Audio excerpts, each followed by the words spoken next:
মার্কিন president Donald ট্রাম্পের নেতৃত্বে ইরানের বিরুদ্ধে যুক্তরাষ্ট্রের চলমান সামরিক অভিযানের ব্যয় দ্রুত বাড়ছে। নতুন এক গবেষণা প্রতিবেদনে বলা হয়েছে, যুদ্ধের প্রাথমিক খরচ ইতিমধ্যে $5 বিলিয়ন ছাড়িয়েছে। বিশ্লেষকদের মতে সংঘাত দীর্ঘায়িত হলে ব্যয় $10 বিলিয়ন বা তারও বেশি হতে পারে।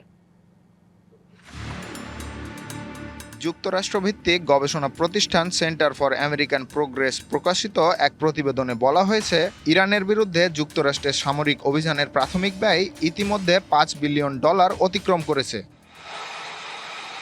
প্রতিবেদন অনুযায়ী গত জুনে ইরানের ওপর মার্কিন হামলা, মধ্যপ্রাচ্যে অতিরিক্ত সেনা ও যুদ্ধজাহাজ মোতায়েন, সামরিক সরঞ্জামের ক্ষয়ক্ষতি এবং ইয়েমেনে হুতি বিদ্রোহীদের বিরুদ্ধে অভিযানের ব্যয় এই হিসাবের মধ্যে ধরা হয়েছে। পুরো সামরিক অভিযানের নাম অপারেশন এপিক ফিউরি।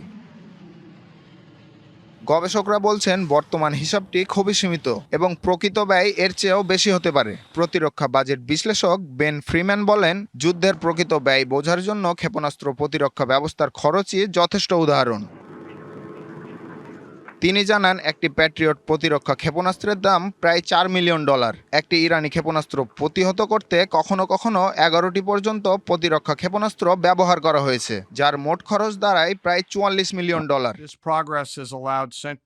এছাড়া ব্যবহৃত বিমান, যুদ্ধজাহাজ ও অন্যান্য সামরিক সরঞ্জামের খরচ এই হিসাবের বাইরে রয়েছে। এদিকে যুদ্ধ চালিয়ে যেতে পেন্টাগন অতিরিক্ত $50 বিলিয়ন জরুরি তহবিল চাওয়ার পরিকল্পনা করছে। বিশ্লেষকদের মতে সংঘাত দীর্ঘ হলে মোট ব্যয় $10 বিলিয়ন ছাড়িয়ে যেতে পারে।